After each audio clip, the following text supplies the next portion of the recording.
Hi, it's me again with Corel Roll Tips and Tricks. Earlier today, I made this barbed wire, and I still like it because it's like real barbed wire, even though this one probably that strand needs to go inside there. But I made a video years ago about how to draw a barbed wire strand, and I thought it would be a pretty good example for the artistic media tool. Pretty easy to do. We have a 51-inch ellipse. And I know it's 51 inches because we go to Docker properties and go to the curve. It's 51.57. It doesn't have to be perfect. So we're going to draw a 51-inch line. And we're going to go ahead and make it black. And we're going to take the shape tool and add nodes. Now in this, we want a little variation. I'm going to go 0.125. And actually, I'm going to go down with the first one, up, down, and you would think that's not enough variation, but we need it for the artistic media tool.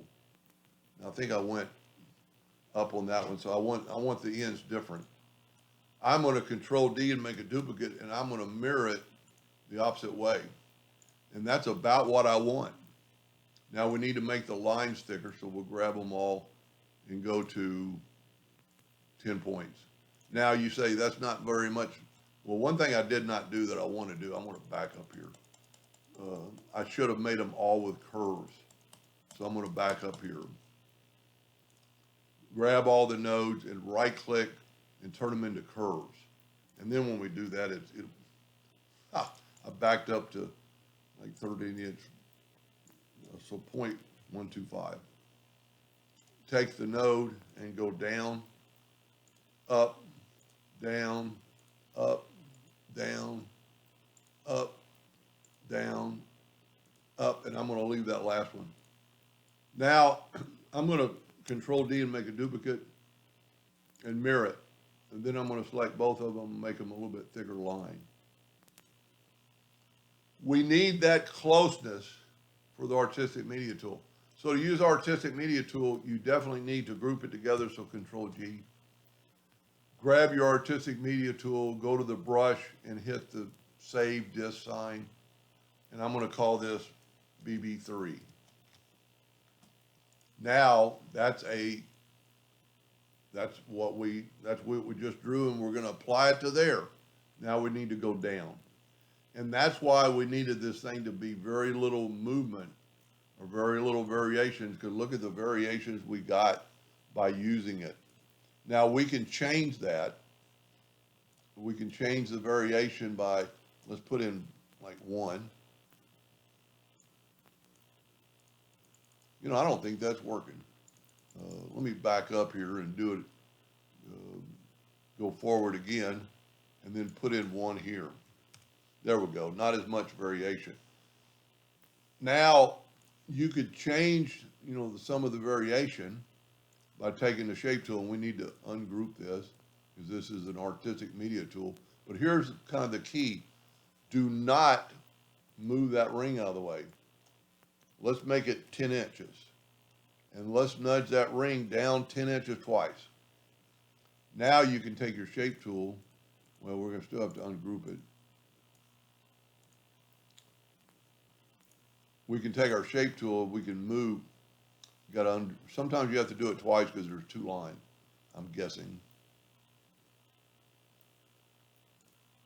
Now when you hit that, if you ought to be able to see the nodes. And then at this time, you can move some of these in. You don't have to use exactly. You could bring these 2 nodes in. Bring these 2 nodes in and just not have quite much variance. I would actually do the top. Grab those 2 nodes are there because they're not together. The artistic media tool did it like that. And you could, I don't like that at all, so you could come in and, do a bunch of stuff, and really change it, but that's not so much important what the video is about. You could leave some of these, because when you have barbed wire, sometimes, from what I've seen at least, some of them are going to be a little bit less twisted. Now we need to bring in an indexing line, turn on my indexing lines. I've got too many. So I'm going to delete some of them.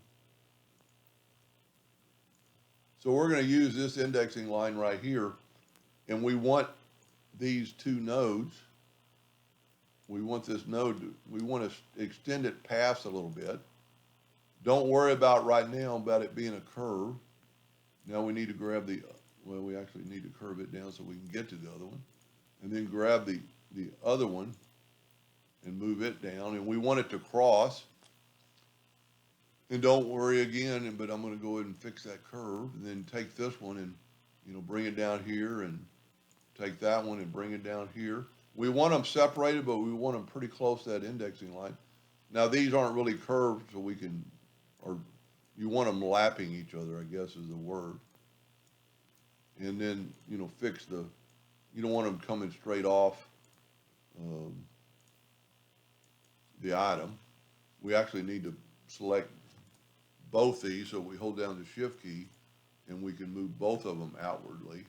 We want them pretty far out so we can grab them together. Now here's kind of the key. Remember to nudge 10 inches, so hit the plus key, Control D, and move that over. We're not gonna do a center one, we're gonna do it like this. Now you're gonna take these nodes, and I'd actually, this might be easier right here to take a single line, use the virtual segment delete key and cut off these long lines. Sometimes if you don't, you're gonna get into twisting nodes around you might not want it to do, but now our nodes are really close, so we can join them together. So let's take away that 2-point line. Grab your shape tool back and join these nodes. Now, if you're not going to really do anything with it, you don't have to join them. But I would, hold down the shift key and grab both of them. Open up your Docker join curves and join those, and then it becomes one piece. Same thing here. Hold down the shift, grab both of them and join them.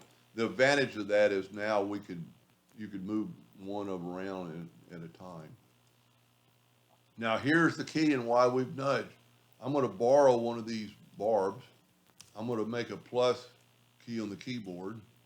I'm going to grab them both. I'm going to open up the blend Docker, effects, blend, and I'm going to blend them 8 times. I'm going to blend a new path, put it on that path. I'm going to blend along full path and rotate all objects. I am going to go to object and break the blend apart. I would keep my circle, but here's kind of the key. We can Control G to group those together, and look at that. We put barbed wire on all of them about where they need to go.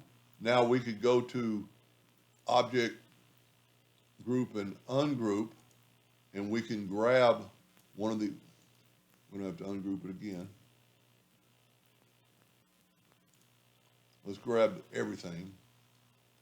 Go to object, group, and ungroup. Try to grab just a barb. I would go ahead and Control G to group it together. Control D to duplicate it or hit the plus key on your keyboard. I like hitting the plus key on the keyboard lately because it doesn't move it like that. When you move one, I don't know why that's acting up like that, but there you have it. And you use the blend tool pretty easily. Now you could, there's a couple of things you could do to, make it look a little bit different. You could grab one of these and mirror it so your barbs aren't going the same direction, same thing. It's hard to grab something in the middle like that. You could grab one from the outside and mirror it. Make them just to look a little bit different. Pretty fun project. Hope that helped. Thank you for watching.